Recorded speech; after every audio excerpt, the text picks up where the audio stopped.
Hello， 大家好，我是陈数啊。我这个人在舞台上一般没有什么情绪啊，但我在生活中不是这样啊。我经常会上一秒很开心，下一秒就会突然很忧伤，啊，一种二进制的情绪啊。朋友问我是不是双向情感障碍啊，我说不是，我只是两种情绪跨越得很快啊，我是双向情感刘翔。开心很容易啊，但忧伤的情绪这种你就很难表达，因为你很容易遭到别人的嘲讽啊，说你无病呻吟，那不是废话吗？有病我就去挂号了呀。还有更难听的会说你是什么矫情狗，哎呦，你怎么能用狗来形容一个忧伤的人？谁会在忧伤的时候伸舌头啊？哎，我们都在用力的活着。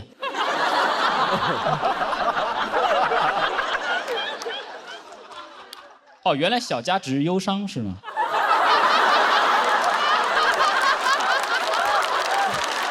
小家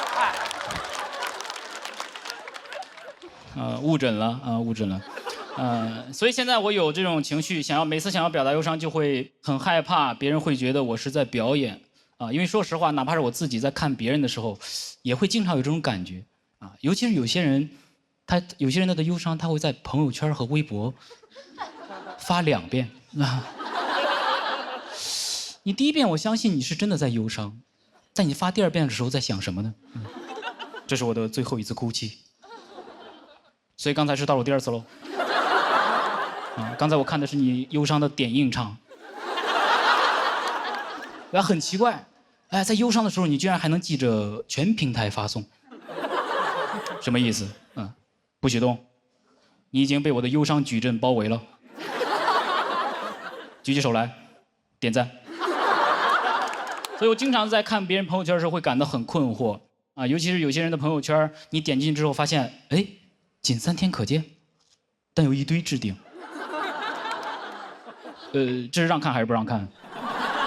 你感觉他对每个时间段的自己态度截然不同啊！我3天前怎么样？你别管。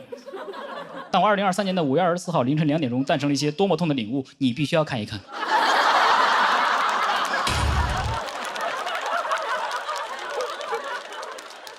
我把它排版到了最上面啊，这是我的招牌忧伤。大家都希望别人能够只看到自己想让人看到的啊。如果毕业写简历的时候也能这样就好了。英语4级，计算机2级，精通 Office， 置顶，第1学历，仅自己可见。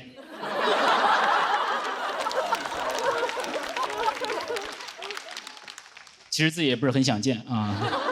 就这样，每次一想要表达这种情绪，就会想很多事情打断自己的情绪。你在生活中就很难沉浸在这种忧伤里。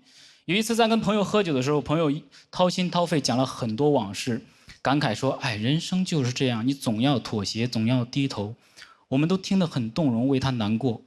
然后他突然扭头说了一句：“服务员，开张发票。”我那一下氛围感全无。你能想象吗？刚才还人生低头呢，现在发票抬头了。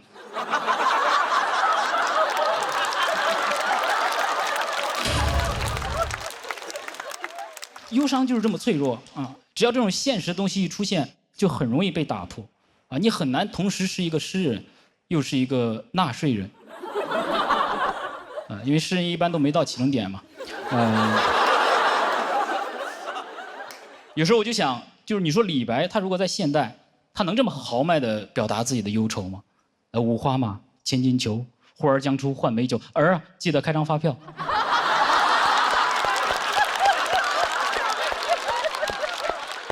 月儿报销万古愁，岑夫子，丹丘生，群收款 A 一下。完全没有感觉，一点都不浪漫。现在的生活就是太现代了，这种现实的东西太多了，你很难专注在自己的情绪上。有天晚上我非常难过，想喝酒，外面还下雨了，我就只能以一种忧伤的状态打开外卖的便利店，选了一瓶酒，然后我就发现，满20起送。满39免配送费，神券满49减8，膨胀一下满49减10，那就相当于还是39，白拿10块钱的东西。这收藏关注又减2元，加群还可以领券叠加。那要不再买块巧克力吧？听说这个下雨天巧克力和音乐更配。哎，这超值单品里还有一双1块钱的袜子。1块钱的袜子，但我平时在淘宝买是20双，18块钱，18除以20，那就是9毛钱一双。哎，我忧伤呢？我忧伤哪儿去了啊？我忧伤哪儿去了？怎么走了太久就忘了为什么出发呀？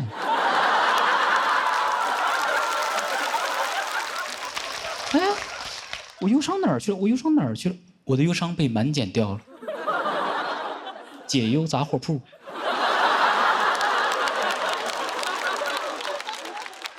有人会觉得，哎，忧伤消失了，不是挺好吗？但我不是想让它消失，我就是想完整的在里面沉浸一会儿啊，不想要被打破，不想要再被打破，不想要这种碎片化的忧伤。于是我就问朋友有没有什么忧伤的电影推荐。朋友当时一共说了5句话，最后一句我永远都忘不了。他说有一部电影叫《海边的曼彻斯特》啊，男主因为自己的过失导致3个孩子全部去世，妻子也与他离婚，他一直无法原谅自己，沉浸在后悔和悲伤之中。你以为影片结尾他会治愈自己，重新开始生活，结果最后也没有。你可以去某音看5分钟解说。好，进讲力，谢谢大家。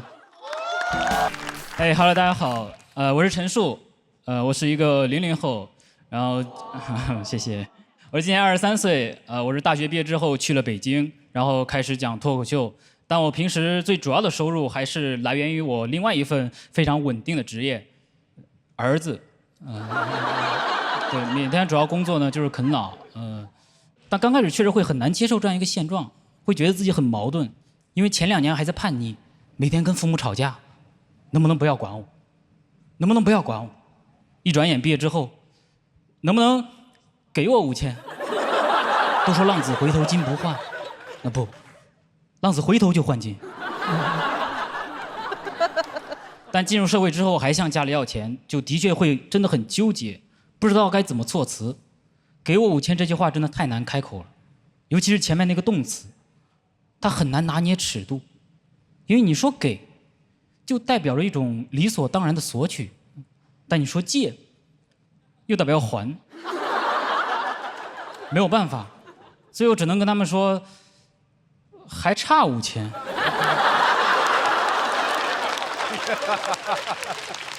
哎，这也很好，我既没有说要，也没有让他们给，我只是描述了一下我的状态，该怎么做你们看着办，还差5000。而且这个要钱的时机也十分的考究，因为我平时不怎么跟家里联络感情，所以如果每次都是缺钱的时候才打电话，那就会显得有一点冷漠啊，所以我每次都要找一个由头，等一个千载难逢、顺其自然的机会跟他们联系。爸，父亲节快乐，还差5000。妈，母亲节快乐，把电话给我爸。但这样机会很少，很难找。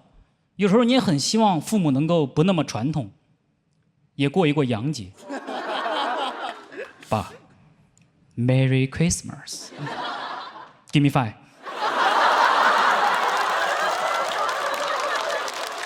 爸，不给房租就捣蛋。因为你长大了之后跟父母打电话，真的不知道该说些什么好，最多也就都只能尽量的想办法寒暄几句啊，最近怎么样？身体还好吗？工作顺利吗？工资结了吗？还差5000，每次都是这样，图穷匕现，电话荆轲。但我不擅长找话题，不是每次我都能跟他们聊上一会儿的。现在点开我爸那个微信，2个人通话时长是越来越少，5000是越来越多，甚至到后来电话都不打了，直接微信发5个字，爸还差5000，过一会儿钱就打过来了，一字千金。虽然我爸妈每次最后都会给我钱，但其实他们心里并没有那么支持我做这个，他们还是会觉得我是在不务正业，马上就要失去人生当中最宝贵的东西——应届生身份。当然，我也能预料到他们的态度，所以一开始我不太敢告诉他们我具体是在做什么。可时间一长，家人不知道你在干嘛，又每隔段时间不停让家里打钱啊，他们总会怀疑你出了什么事儿。我每次都跟他们解释，我说放心，我没出事儿，我挺好的，这边的朋友都很照顾我，他们都鼓励我加油好好干，你这么年轻一定能成功的啊！我只是现在需要钱，我这个干好了之后很挣钱的。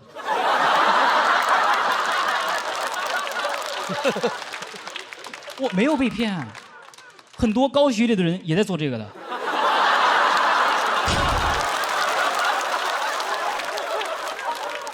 很难获得他们的支持，然后我朋友就跟我说，如果你既想全职做喜剧，又不想依靠家里的话，那你可以平时用一些闲钱做一些投资。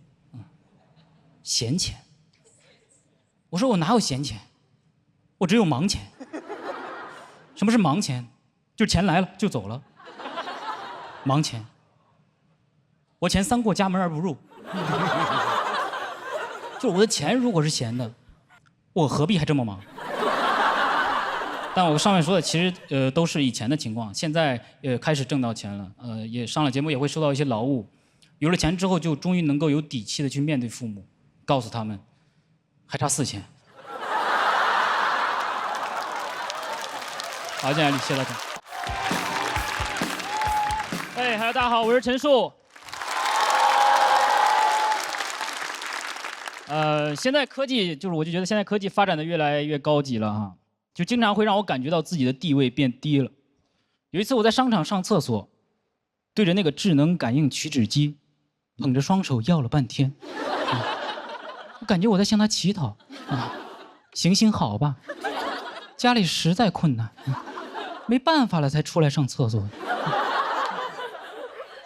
你想用纸就得这样，感觉这不是普通的纸，这是服从性厕纸。不够用了，还得再求他半天啊！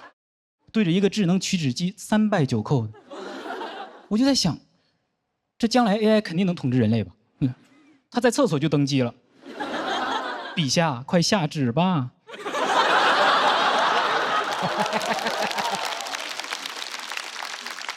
现在很多产品的控制方式都变得越来越智能，从按键到感应，甚至到语音，我就发现科技越先进，就越不想和人类接触，啊，感觉科技对人类很不耐烦，你摁它一下，有话你就说，你动什么手啊？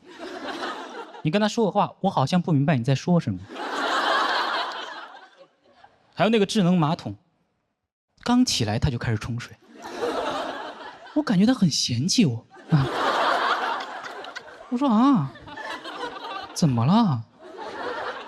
你以前不是这样的呀？怎么科技跟我相处的越久，就跟我距离越来越远？所以 AI 会消失的，对吗？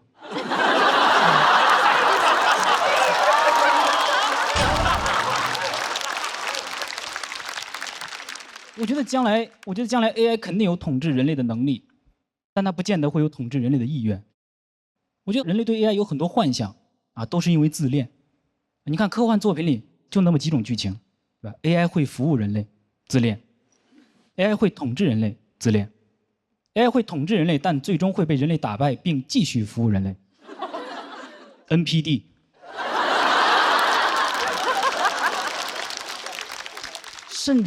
甚至有些科幻作品会开始幻想 AI 和人类谈恋爱。哎呦，普信人！我天天就是神仙要和我谈恋爱，鬼怪也要和我谈恋爱，机器人也要和我谈恋爱。人类每幻想出一个更高级的物种，就开始想，哇，它好强大，好神秘啊，那它会不会喜欢我呢？神仙鬼怪 AI 瓜分3界，人类就在那儿呵呵处对象吗？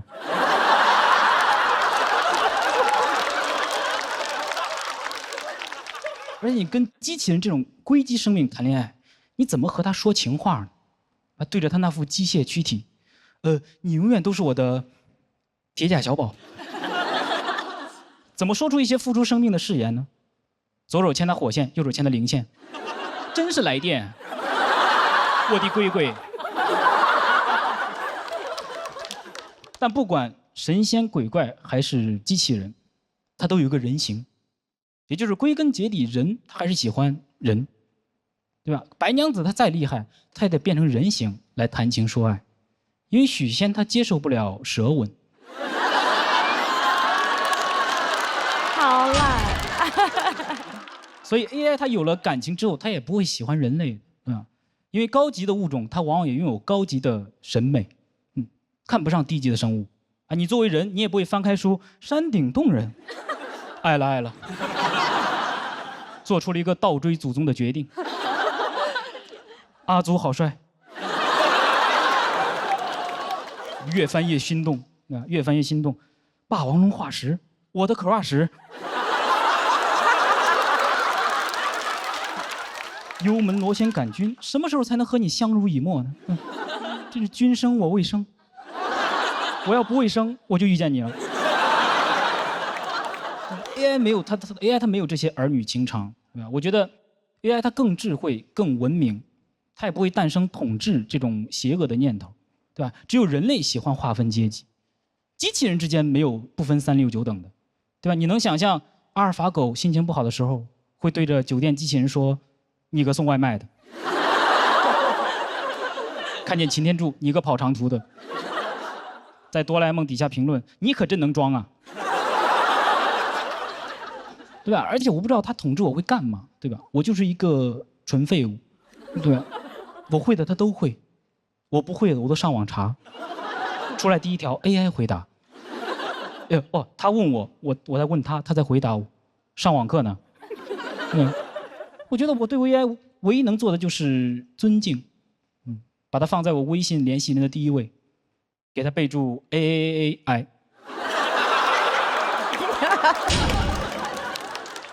很多人觉得 AI 统治社会之后会让所有人类都为它工作，想的倒是挺美的，人类给 AI 编程 ，AI 给人类编制。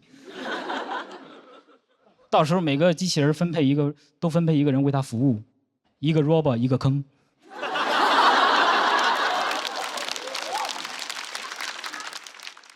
这是什么山东科幻片？浩克帝国。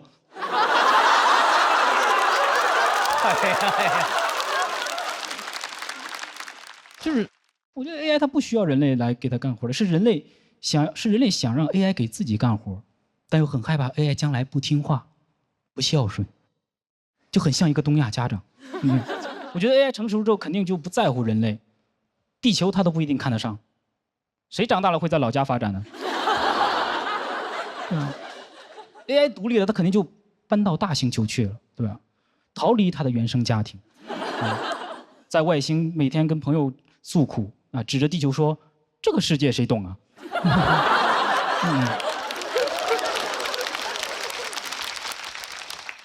对吧？等他在外面啊习惯了浩瀚的木土天海之后，就再也回不去那小小的北上广深了。最多就是看着地球绕完太阳一圈，发个信息给老家拜年。人爸人妈们，今年就不回去了，没抢到火箭票。人类说啊，忙就不用回来了，给我们拜个光年就行了。AI 说光年是距离单位，不是时间单位。人类说，哎呀。主要是得找个稳定的单位。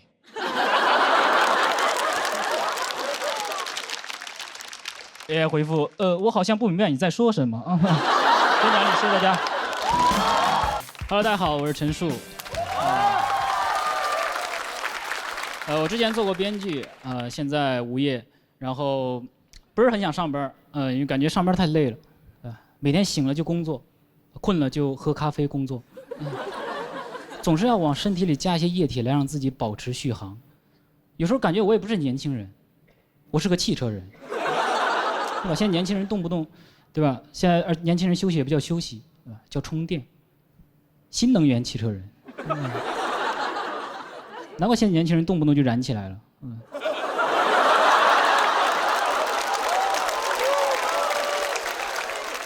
我其实有时候也不太理解为什么就是上班困的时候就一定得喝个咖啡来提神，我就从来没有见过哪个在网吧通宵的人会喝咖啡，他们只吃泡面，打游戏只会让人饿，不会让人困，说明游戏本来就提神。所以我们上班困的时候不应该喝咖啡，应该打游戏。其实不想上班还有另外一个原因就是害怕。最近几年听说过很多那种加班猝死的新闻，所以现在很多那种大公司都会开始配备那种 AED 的急救装置啊，如果发生了猝死，就能够及时的抢救回来。真好，真贴心。这样我就有更多的机会猝死了。那大公司机会就是多。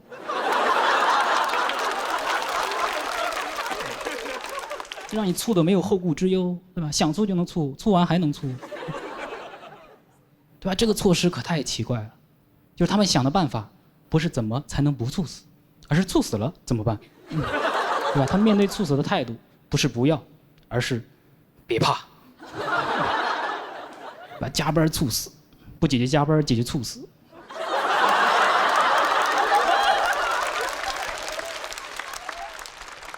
你感觉比起按时下班，还是起死回生更容易一些？我相信劳动的法律，他相信医学的奇迹。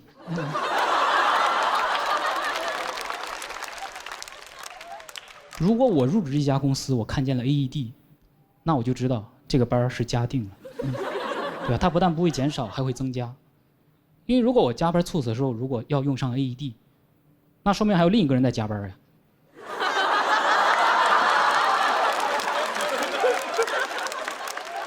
一个 AED 就赠送2个加班额度，猝死促销。2个人每天晚上就在那战战兢兢、面面相觑。今天咱俩谁是谁的爹呢？感觉现在睡眠就越来越少，对吧？甚至现在每年的3月21号还专门有一个世界睡眠日，来呼吁对睡眠的重视。你从这个日子就能看出来多么的迫切。3、2、1睡。我感觉世界睡眠日简直就是世界上最卑微的节日。它有一个活动叫做多睡1小时全球公益活动。多睡1小时，活动力度也太大了吧。甚至后来这个活动就变成了早睡1小时，也太懂事了吧。我能不能多睡1小时？不行，那我自己早睡1小时。哇，这1小时都不帮我呼吁了，让我自己想办法早睡1小时。我觉得这是截然不同的概念，只有早上我晚起1个小时，我才觉得我多睡了1个小时。晚上早睡1个小时，我觉得我少玩了1个小时。你都不知道再这么呼吁下去还有什么活动，只睡1小时。你就感觉睡个觉，多睡点觉怎么就这么难啊？我就想睡觉，我就爱睡觉，我做梦都做梦中梦，我睡觉的时候都在睡觉。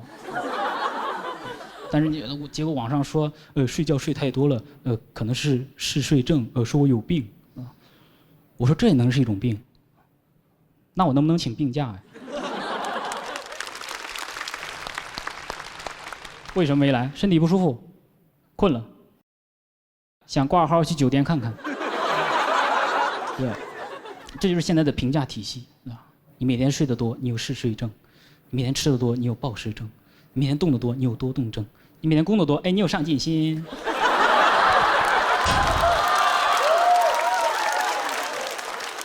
对工作的评价也太积极了吧！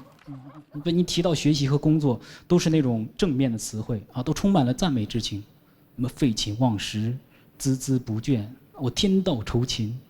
你一提到休息，好吃懒做，游手好闲，为我50。你感觉从小学的那些知识也没有什么鼓励休息的，对吧？它只有孙权劝学，没有孙权劝教。什么士别3日，当刮目相看。你没睡醒，当然要刮目相看了。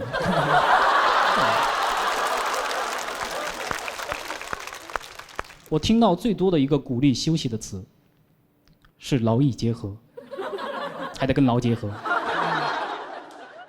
啊，就不让我休息吧？你天天灌输这些牛马的思想啊，就不让我休息，就不让我休息。吧，困了给我杯咖啡让我醒过来，对吧？猝死了给我个 AED 让我活过来。怎么地球没有是转不了了吗？废物地球。啊，你就这么一直想让我再生，完了，年轻人真成新能源了。来自哪里？谢大家。Hello， 大家好，我是陈数。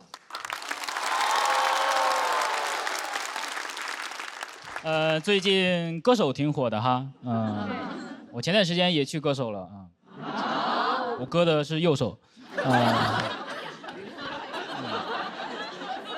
在做饭的时候，不小心割伤了右手的大拇指啊，当时流了很多血，就赶紧缠上纱布跑到医院。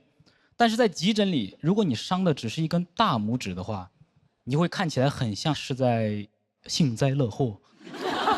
真的，那里面有很多打着石膏的、坐着轮椅的从我旁边经过，我就在那儿。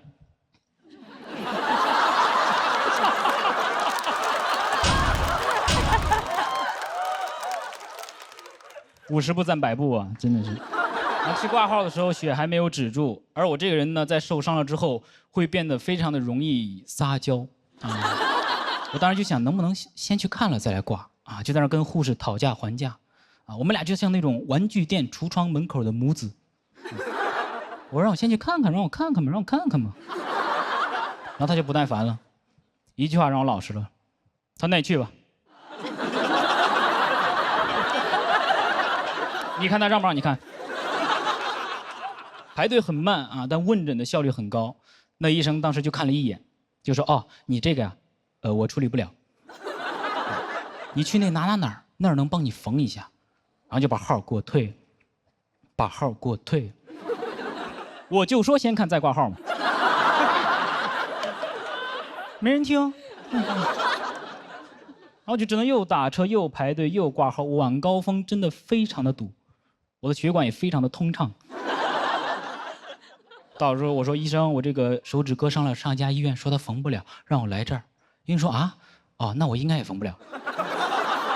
他当时连看都没有看，直接就说他缝不了。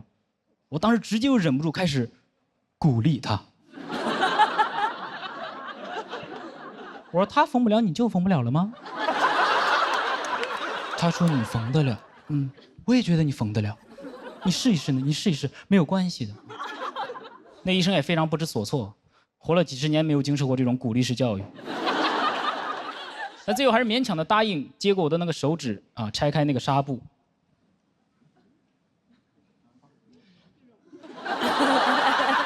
我把号给你退了，我真不会。然后他开始拿着我的拇指开始给我解释为什么。他说：“你看，你这个手指上的伤口啊，现在已经分开了，你看到没？看到没？看到没？看到没？”我说：“我看到了，看到了，看到了，看到了。你别弄了。”你再这么弄，下一家也缝不了了。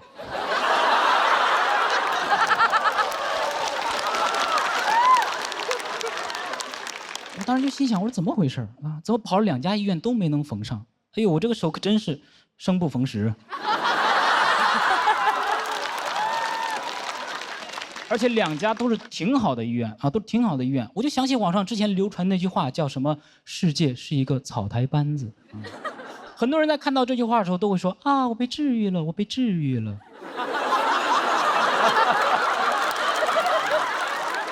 我没被治愈，我被拒诊了。我当时看到那个科室里摆了一些书啊，我就在想啊，我现在自己开始学医，我来不来得及啊？来不来得及？来不及，因为看书没办法翻页啊。然后接下来又是同样的环节，开始给我介绍下一家医院。我那天晚上我看了一个，给我推荐下一个；看了一个，给我推荐下一个，在这猜我喜欢呢。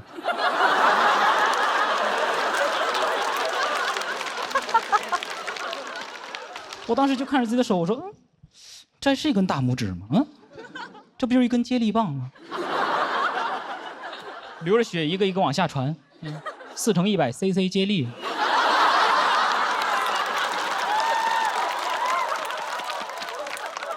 上车的时候我都想跟师傅说，我师傅开快点啊，最后一棒了。到了第3家医院就真的很不一样，非常专业啊，一点都不草台。刚进门的时候我就感觉到了，尤其那个保安最不草台了，不让我进去。因为我当时着急啊，我走了近道，他说必须原路返回，走安检通道啊。我说安检通道，我现在这个样子还能伤害谁呀？对吧？我知道安检通道是为了检查一些管制刀具。对吧？管制刀具，我不就是管不住自己的刀具才来看其实。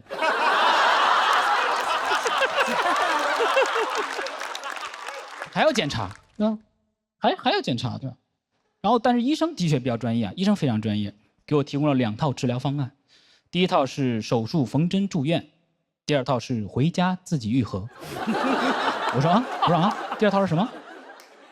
我夜里在高架上跑了一圈，第一家医院说第二家能缝，第二家说他缝不了，第二家医院说第三家能缝，第三家说不用缝。我说你们要不先开个会呢，对吧？是怎么得出这种截然不同的结论？医学生的教材也分人教版和苏教版吗？然后我就问他，我说这个不缝的话会怎么样？他说不缝的话呀，伤口就会长好。我说啊，多新鲜啊，对吧？然后我就又问他，我说这个缝了的话会怎么样？他说缝了的话，伤口就能长得很漂亮。我说很漂亮，是要给我缝一朵花吗？到时候我就是一手玫瑰。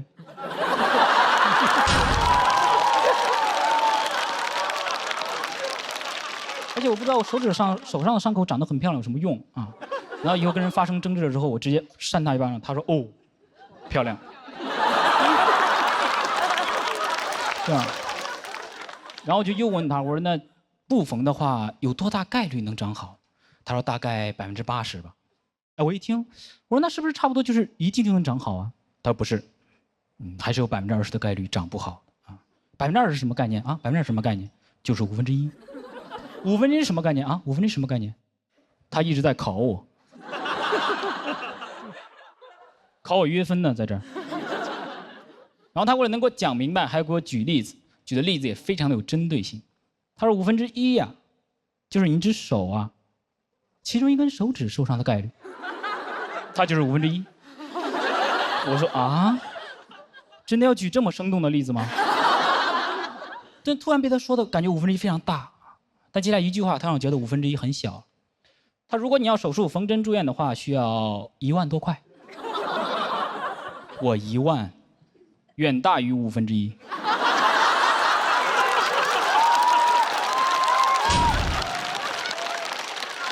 我说不缝了，不缝了，不缝了。但你不缝的话，需要在那个病历上签字确认不做手术。我真的很残忍，杀人诛心啊！就是放弃治疗大拇指的责任书啊。他需要大拇指亲自来签。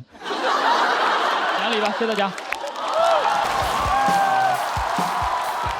Hello， 大家好，我是陈树，我是一个00后，我是我们家最小的孩子，我上面还有哥哥姐姐，但我们3个都不太喜欢回家，因为跟父母的观念相差很大，住在一块儿就总是会干预你的生活。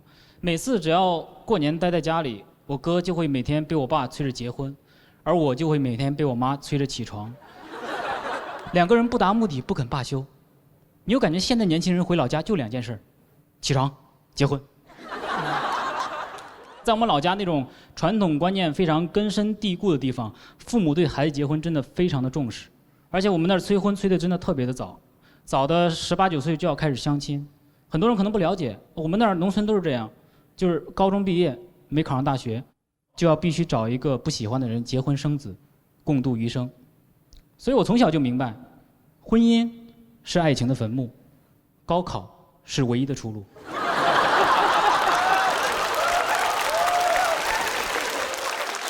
我们那儿这种现象很普遍，就是没上学的结婚的都很早，大学生单身的都很多。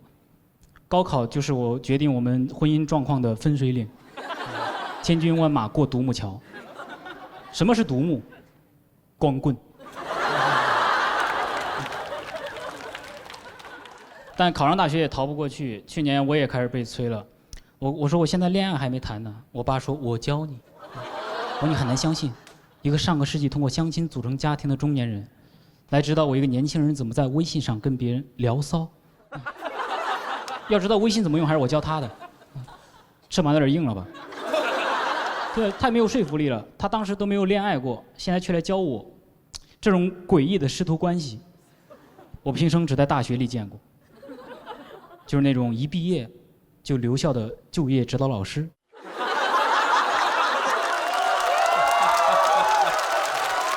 对，我当然我也试过劝过他们别催了，但是没有用，因为有些父母的思想啊，你也不能说是落后吧，那简直就是原始。我真的在他们眼里，我生命的意义那就是求偶。马不停蹄的求。当我们年轻人还每天 emo 躺在那儿对未来感到迷茫人活着是为了什么？我妈站在旁边，起床结婚。当我们年轻人还每天待在象牙塔里探讨哲学我是谁？我从哪里来？我到哪里去？你是个光棍，你从床上起来，到民政局去。直到后来又劝他们，才了解到他们为什么这么逼迫孩子结婚，是因为在他们大人的世界里，如果孩子年龄大了不结婚，他们会觉得自己很丢人；只有我结了婚，他们才觉得自己有面子，甚至我结了再离都可以，给他们刷一个成就。真的好像我结婚对他们来说就像成就一样。小时候会炫耀孩子上学，成年了就开始炫耀孩子结婚。等再有亲戚来家里做客，我妈可能又会开始洋洋得意。我们这孩子特别优秀，那可是我们村儿第一个结婚的大学生。这孩子从小就想结婚，也不玩游戏，也不看课外书，这每天一起床就开始结婚，没人逼他，你说说。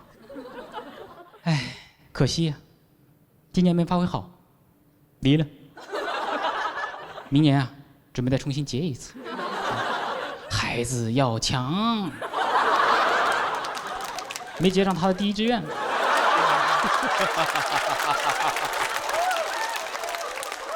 就是对我们年轻人来说，结婚还是很有难度的要先起床的。我人生还长，我想再睡会儿。好，今天这样，谢谢大家。好了，大家好，我是陈树，我是一个00后，现在，谢谢。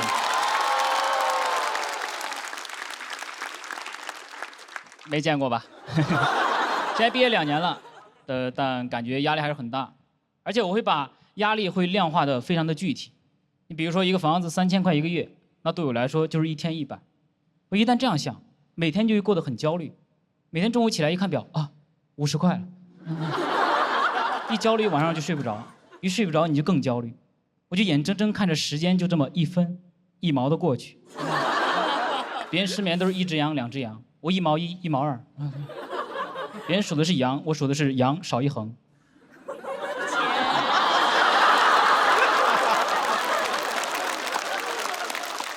平时还要处理人际关系，也很烦。我不爱回微信，经常不回。你们的微信都是WeChat，我的是 YouChat。回微信很累总是要字斟句酌，生怕回得不恰当。我甚至连回复 OK 的时候，都会特意的改成小写，这样显得比较圆滑、俏皮。但是你不回呢，又要找理由解释，就很消耗。所以我每次就很喜欢坐飞机的时候，你可以心安理得的不回，对吧？你那种打开飞行模式，什么消息也收不到，那种感觉上天了。莱特兄弟为什么发明飞机？就是嫌地上的人话太多。你也不知道为什么必须要找一个正当理由。我现在就想回就回，不想回就不回。我现在随心飞，就是受不了很多的压力和规矩。就想怎么才能逃离一段时间，就有没有一种办法，它既远离人烟，又不会饿死。出家，生活清静，对吧？社交也简单。和尚没有什么勾心斗角，没有什么精神内耗，更没有什么亲密关系。别人跟我说话，我可以不回复，他不会觉得我不礼貌，他只会觉得天机不可泄露，而且也很容易受到世人的尊敬。即使我什么也不会，还是会有人叫我一声小师傅。而且庙里的生活它更健康，近几年流行的健康的生活方式在里面都能享受到。你像斋饭、减脂、敲钟、有氧、打坐、正念冥想，但再也不用担心失眠，每天都有人在你旁边念经 ASMR。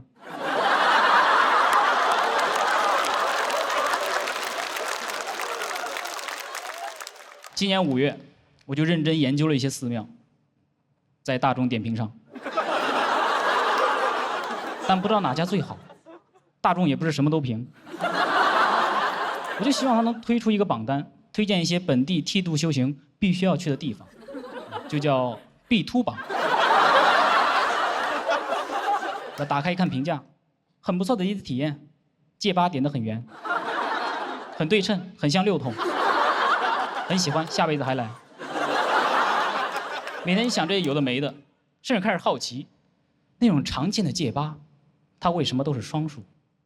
为什么没有5个戒疤的？我就开始在网上找，有没有点5个戒疤的，在我那个城市里。5疤同城。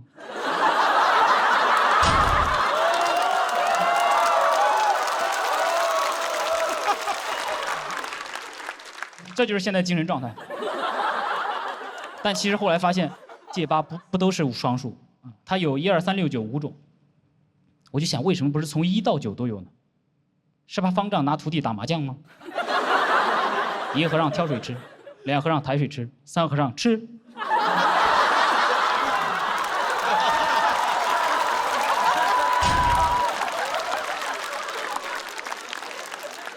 想出家念头就越来越强烈，就告诉了家里人，他们觉得我疯了啊，说我是离经叛道，我也很委屈，这哪里是离经叛道了，我就是去念经的，这是离经的近道。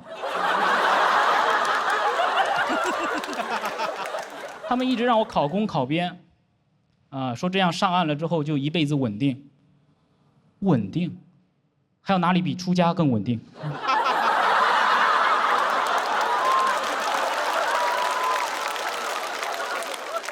而且他们讲究轮回，我不光这辈子稳定，我来生都稳定。什么上岸不上岸的，回头就是岸。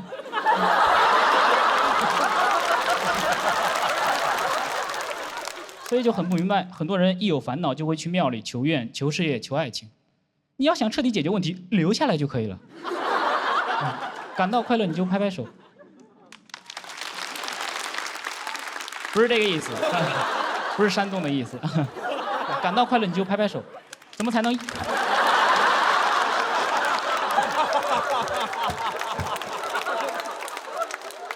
让我讲完好吧。感到快乐你就拍拍手，怎么才能一直感到快乐呢？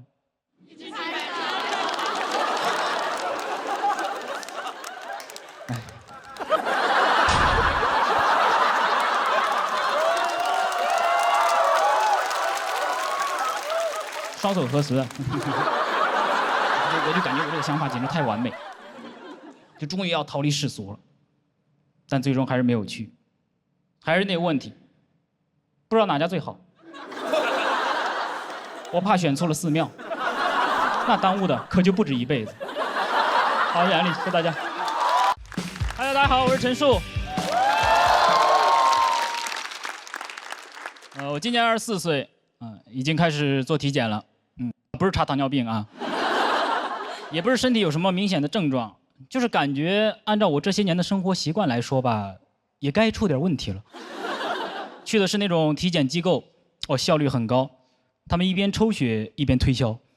哇，就是一开始抽血就问，心脑血管要不要查一下？要不要查一下？微量元素要不要查一下？那胳膊上插着针管能不查吗？我感觉如果说不查，他会把血给我打回去。不查是吧？那抽多了，抽多了。有些医生还会故意的做出一些反应来引起你的焦虑，去查心脏彩超，医生拿个仪器在我身上划来划去，看着影像，突然来了一句：“唉。”我当时就一个想法，同意捐献。就很奇怪，他也不告诉你什么情况，就在那儿自言自语刺激你就在那儿，唉。现在得癌症的年轻人越来越多喽。我加了27项的检查，我加到最后几项，医生都不忍心了，说这个你也要查？我就跟个闰土一样在那儿查，查出来都是一些很小的问题，但当你花了很多钱只查出来一些小问题的时候，你真的很不甘心呢。一共花了3891块。医生说我只是有点缺钙。我说还有别的问题吗？他说肾里有点结晶，多喝水就好了，多喝水就好。你知道不来体检我能多喝多少水吗？3891瓶。而且24岁缺钙，人的身高一般在20岁就停止发育。我说我现在补钙还能有什么变化吗？医生说，如果你补钙补得多的话，肾里的结晶就会变成结石。我说好，总算是有个盼头了。总是对身体很焦虑啊，经常看一些健康科普，学知识，但不舍得为知识付费。啊，听说吃鱼油对身体好，然后心里又想，鱼油太贵了吧，能不能吃鱿鱼啊？而且网上的健康科普真的实在太多了，一上网就觉得自己哪儿都不对。什么不要久站会静脉曲张，那我坐一会儿吧；不要久坐会腰肌劳损，那我躺一会儿；不要久卧会肌肉萎缩。我现在问题就是知识太多。想健康怎么办？24小时后空翻。健康达人魂斗罗。我就是很容易相信健康科普，直到视频里开始打广告。我说那你前面讲的到底是不是真的？我觉得教我知识就不能卖我东西，你不能授人以鱼的同时又授人以鱼油。很难分辨，但等你意识到这是广告的时候就已经晚了。有些科普它做的很吸引人啊，你很难不点开。他从标题就开始挑衅你，你还不知道为什么烤肉会变成褐色吗？我说啊，不知道啊，因为没涂防晒。我一点开，因为羟基化合物和氨基化合物在高温作用下发生了美拉德反应。我说哦，知道了，曼德拉反应。科普就这样，你感觉学到了很多，其实完全没听懂。那知识就像一只蚊子一样，在我耳边嗡嗡转来转去，一拍脑袋，什么也没有。但科普也很贴心，他知道你听不懂，就会赶紧开始举例子。不仅是烤肉，茶叶也能经过烘焙产生美拉德反应，这就是统一春福焙茶。3重焙火工艺释放特色焙香。你看，等你意识到这是个广告的时候，就已经晚了吧？巧妙。平时也做过一些健康生活的努力啊，为了不熬夜，就想着读点书啊，容易困。下载了微信读书，放在手机桌面上最显眼的位置，然后把所有娱乐软件的图标都移除，想找到非常麻烦。就这样坚持了半年，我变成了一个很有耐心的人。我打开那个娱乐软件的步骤越繁琐，我玩的时间就越长。我说这好不容易来一趟，不得多住几天啊？我现在微博都刷不出新鲜事儿来了。微信读书的用户协议与隐私政策，我还没同意呢。我就觉得人只要不付出成本，就很难改变啊。于是就斥巨资买了个新手机当主机用，然后把所有娱乐软件都从主机上下载到副机里，进行物理隔离。第二天主机落在了出租车上。成本太高了，后来想锻炼身体，就买了一个哑铃。哇，真的，有些事情你不坚持一下，你都不知道自己只能坚持一下。我当时看着哑铃，我说我应该还可以吧，我这血气方刚，正值少年，大手一挥，你的想象超乎你的能量。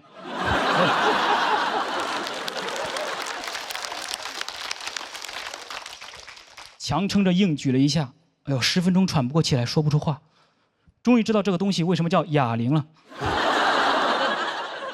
就是很难坚持，很容易放弃。听一些自律的健康博主说，只要努力，什么时候都不算晚。所以我现在做事情之前都会告诉自己，还早，什么时候都不算晚。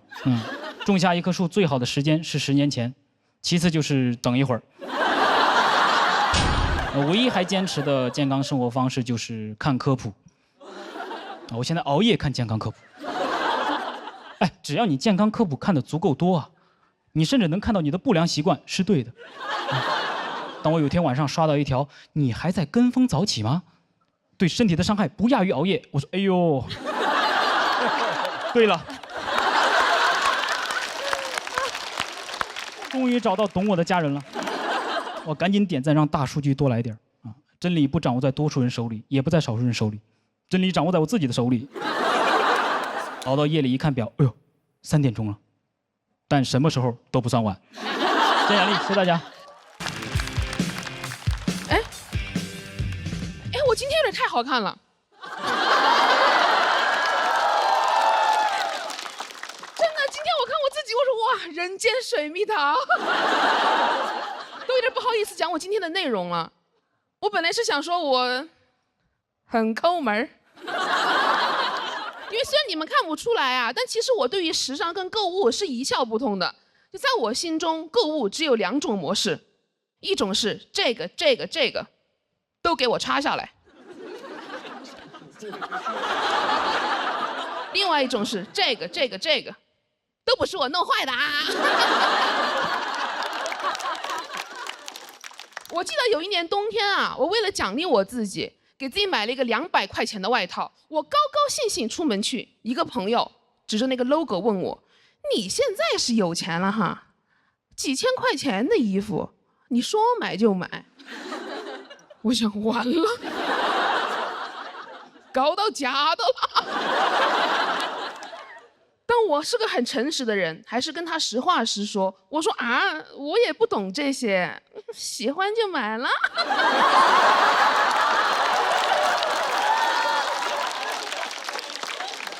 最近呀，一个朋友跟我说，你现在呀也是红了，我带你去趟香港，了解时尚，顺便呢勇闯富豪世界。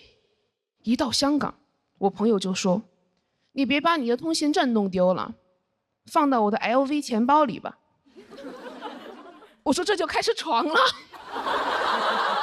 他把他的钱包拿出来，我说这个上面也没有 logo 啊。他把钱包徐翻开， LV 在夹层里。我说哦，图穷驴线。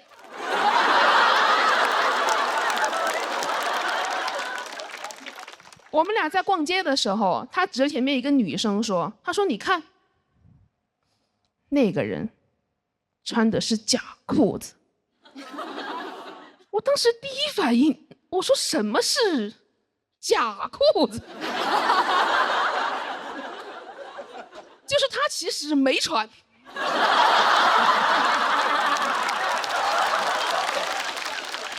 那个是人体彩绘。后来我朋友带我去看香水，他说他喜欢祖马龙，因为很低调，但是别人一闻就知道是祖马龙。到这儿我真的忍不住了，我说这个别人他到底是谁呀？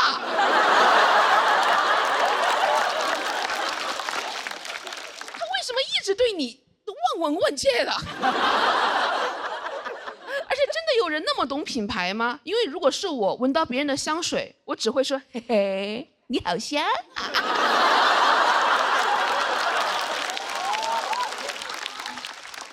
我就跟我朋友说，你是不是有点太被消费主义洗脑了呀？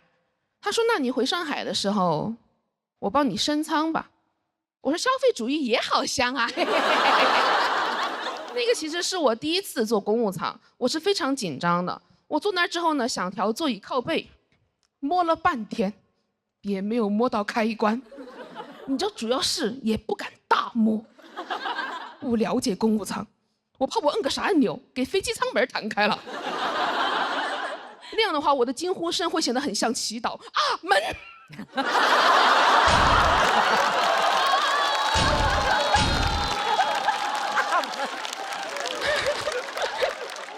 我当时特别想让空姐觉得我这个人体贴又有礼貌。当时空姐跪下跟我说话，我马上去了。我说姐姐，这又是何苦呢？空姐问我橙汁和水您需要什么？我说我都不要，我要你好好休息。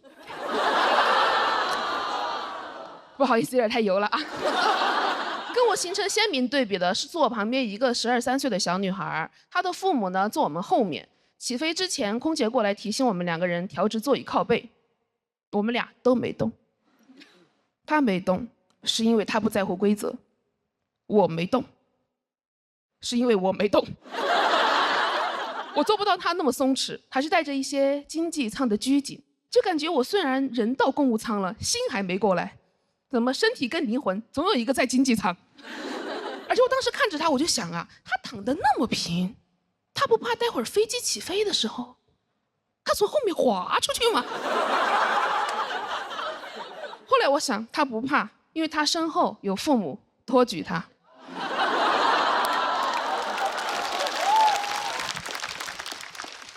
而且当时更让我生气的是，他背了一个香奈儿包。我说你12、13岁，你上初中哎，你背香奈儿干嘛呀？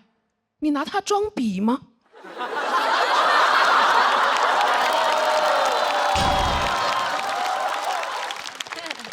但是说真的，我是很羡慕他的啦，因为我爸从小就是穷养我，就对他来说，除了生存需求之外，其他都是浪费钱。我10岁的时候想吃榴莲，我爸就不高兴，他说：“你是真的想吃榴莲，还是因为它贵呀？”我说：“有没有可能就是馋呢？”我知道我爸可能怕我以后过度爱慕虚荣，但是榴莲有点太没必要了吧？那长大以后别人拜金，我拜金枕榴莲。我本来只是一个馋嘴的小女孩，在我爸那儿，我会成为一个榴莲捞女。其实我知道，就是当时在飞机上碰到那个女孩的那一天，是我整个人生当中第一次特别的想要一个香奈儿包。但多年的教育，使我决定买个假包。经过我详细的市场调研，我发现那种很真的假包，也要3、4千块钱。我当时问那个店家，我说：“这真的是假包吗？”他说：“包假的。”其实我很清楚，我想要的根本就不是那个香奈儿包，是那种在任何场合下都可以很自在的感觉。但我还是想要一个香奈儿包，里面装满榴莲，这样别人一闻就知道，这才是真正的丑男儿。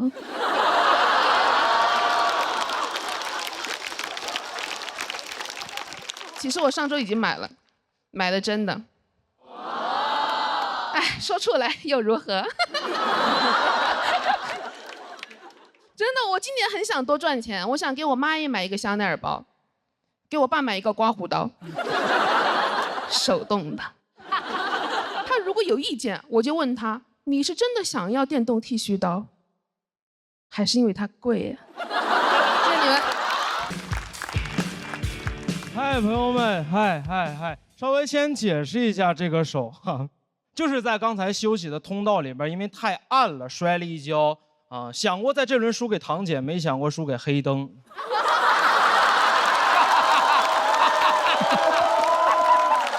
好，正式开始了。我叫于博啊，说实话，比到第3轮没有想到，但是压力真的很大，因为前2轮比的还可以。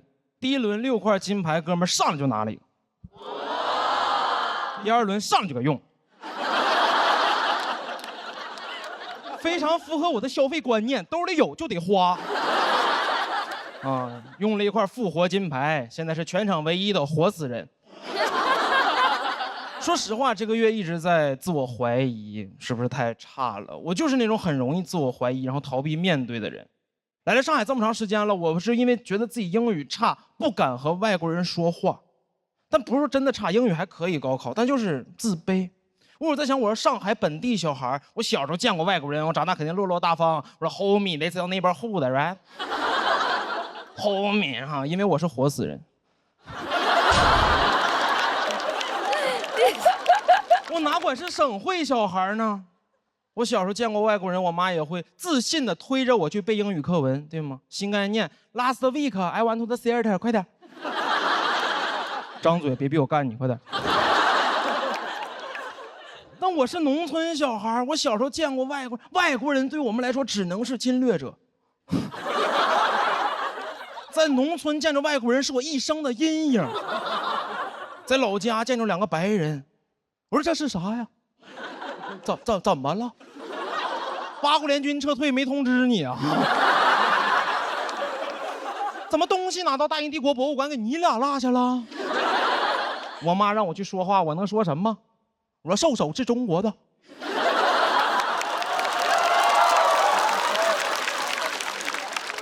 他说哥们儿，我也是中国的，我少数民族。还是来了上海，因为自卑感到落差，就是来了上海才意识到，原来英语是一门语言呢，他怎么能拿来交流呢？我们的英语只是一门学科，落在试卷上，还交流？我们的英语学的跟捧哏似的。最多保证画不掉在地上。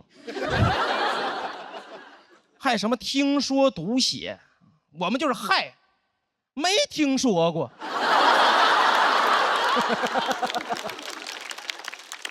天天读写，不知道自己是一个人还是个硬盘。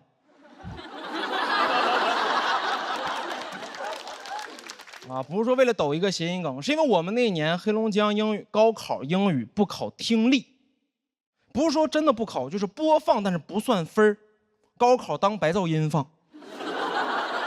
我们训练的不是如何听懂外国人说话，训练的是如何在外国人说话的时候屏蔽，专心干自己的事儿，快点。阅读理解，写作文，快点。长大了，外国人说话不是听不懂，听不见。一听着外国人说话专注，出国都没有工作，特别适合给外国人做美甲。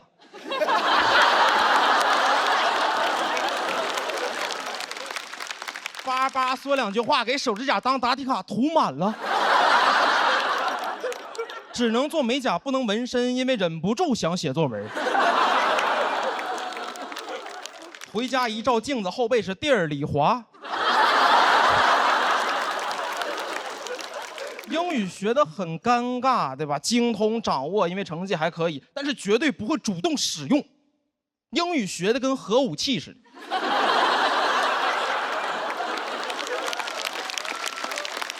朋友还问呢，说你会不会？有时候会，他说那你说呀，我说还没到时候。我方不使用，但掌握英语威慑。别说英语了，来上海，中文都快不敢跟别人说了。前两天在路上，一个闯红灯的电动车把我撞了，不是撞的这个，把我撞了。当时我挺生气的，因为我占理，我说你闯红灯是错的，你道歉。他理直气壮，他说我在闯红灯的时候故意站在路中间，我没有父母。说我在马路中间站着是为了投胎见我的父母，给我一顿骂。在他眼里边，我是一个恶意撞他的孤儿。我是个肇事孤儿。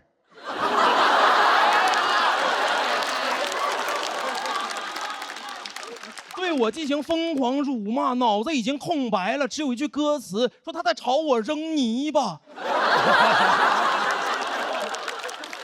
已经迟缓了，场面特别像是植物大战僵尸。我是僵尸，他那嘴里全是植物啊。我当时就看着他，我说这个世界是不是就不需要规则呀？因为他说着说着，只有我们这种感觉伤害我们，只有我们这种自卑的人才需要规则。说着说着来了一句啊，红灯剩3秒就是绿灯。他说，那你阳寿剩3年就能埋了吗？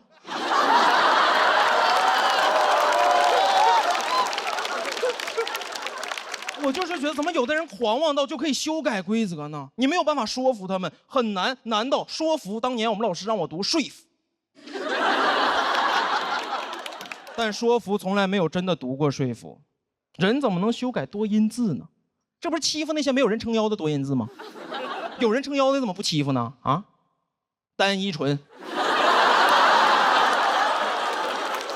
那粉丝不骂你吗？你搁那犟嘴，哎，如何呢？又能怎？我就是觉得这个社会任何角落都需要规则，这是我们自卑的人的堡垒，甚至别人家。我受不了一去朋友家是吧，当自己家一样，我不能把这儿当家。我真把这当家，我就把你撵出去，因为我不喜欢别人来我家。当时有2个发小来上海看我，当时就是假客气，我说你们2个随便坐。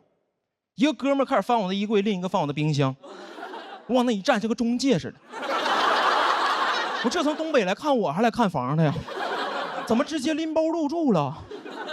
然后2个人吃会儿外卖，一个哥们说在这住吧，另一个说好。我说啊。2个人躺到了沙发上抽烟，很过分，但碍于情面，只能小小的报复他们，在他们抽烟之前拿走他们的火机。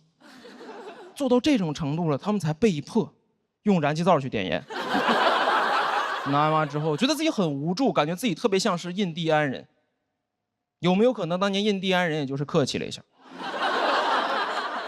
和第一批下船的欧洲人说，你就当自己家一样。他们直接拎包入住了。印第安人往那一站，欧洲人说：“在这住吧。”另一个欧洲人说：“好。”印第安人说：“啊。”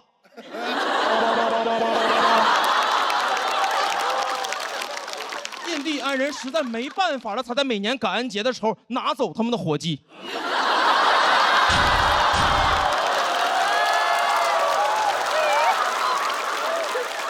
我真的觉得自卑的人的底色和印第安人是一样的，我们最大的共同点就是都不会说英语。第一次在老家见到白人，都是我们一生的阴影。我们就是站在那里不动，他们向我们走来，我没有办法说服他们，但是我希望能永远说服自己。谢谢你们。